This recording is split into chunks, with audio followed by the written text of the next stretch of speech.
大家好，我是在厨房造梦想的Elaine。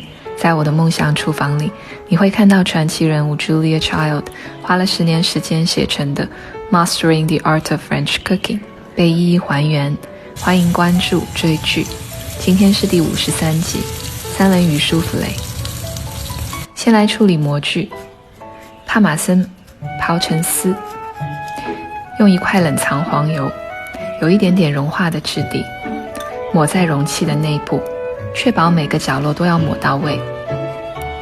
然后倒入足够的帕玛森，认真的转圈，拍掉多余。经过上次做茄子舒芙蕾之后，我发现这一步很关键，因为粘在侧面被黄油烤过的帕玛森不仅让舒芙蕾多了一层焦香，而且口感还脆脆的，看上去特别可口的样子。三文鱼用布擦干，正反都要撒上盐和胡椒，最后抹一点橄榄油。Julia 用的是罐头三文鱼，本身就是熟的，可以直接用。我就需要把它先煎熟，锅里倒油，等到油很热了，放入三文鱼就不要动了。等一面上色了，再煎另外一面。关火，用余温让中间熟。切一小片洋葱，我朋友看见上一个视频里我的洋葱用完了，昨天特意给我送了2个，才有今天的视频。其实我很喜欢疫情大礼包，因为法餐里用到最多的蔬菜就是洋葱、土豆、胡萝卜、青椒、茄子、西葫芦。切成小颗粒。接着我们来做一件可有可无的事，就是碾碎干香料，牛至或者罗勒都可以。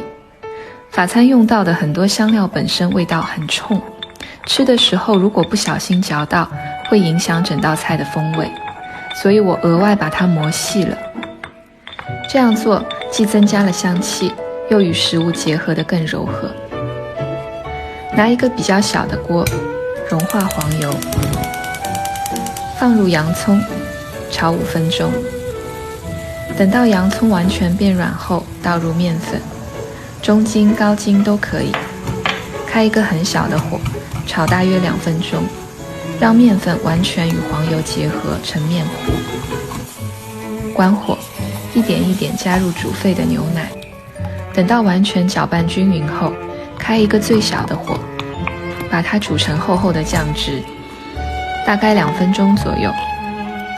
加入磨碎的香料，再来一点番茄膏，如果没有，新鲜番茄酱也是可以的。搅拌均匀，加入适量的盐和胡椒调味。这个酱汁需要稍微咸一点点，因为等一下还要拌蛋白和蛋黄。加入2个蛋黄，加进来搅拌均匀，速度要快，否则如果你的锅保温性很好，它就很容易结成蛋皮。取一半的三文鱼，大约是120毫升的体积，剁碎。如果太大块就很容易沉到底部，所以建议剁小一点。加到蛋黄糊里面，再倒入28克芝士。你可以像我一样用帕玛森，因为我懒得再拆新的 cheese 了。Julia 用的是瑞士奶酪，马苏里拉也可以。搅拌均匀，接着我们来打发蛋白，打到它完全不会动就差不多了。取1/4的蛋白与蛋黄糊拌匀，这一部分其实是牺牲品，所以没有必要顾及消泡的问题。它的目的是让蛋黄糊变稀一点，等一下两者比较容易拌匀。没有加过糖的蛋白非常不稳定，很轻盈，很容易消泡，所以宁可让它不太均匀，也不要往死里拌，不然它就长不高了。把模具口擦干净，倒入面糊，8分满是最理想的。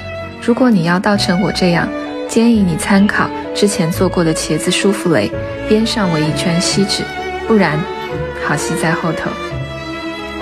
表面撒上足够的帕玛森，点缀一点黑胡椒，送进预热好的烤箱，烤25分钟。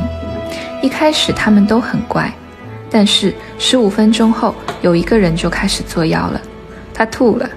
而且越吐越严重，我只好拿个烤盘接着它。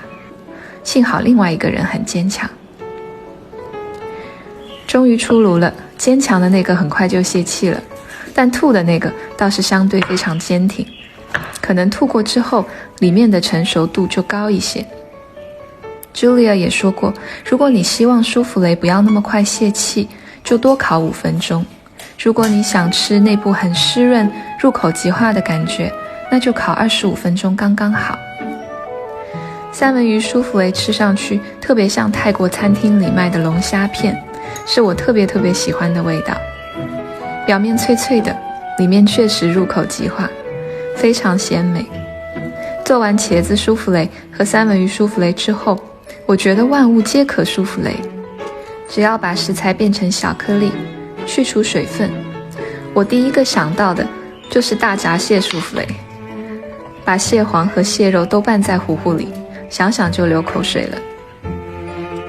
这段时间跟着 Julia 学习法餐，不仅做出了一道道美味的料理，也在循序渐进中把食材的结合和处理刻在了脑子里，不知不觉应用在了日常料理中。我想这才是真的会了。当然还有好几百道菜等着我一一复刻，也等着大家。希望你们也跟着做，并且胃口大开。Bon appétit! Bon appétit!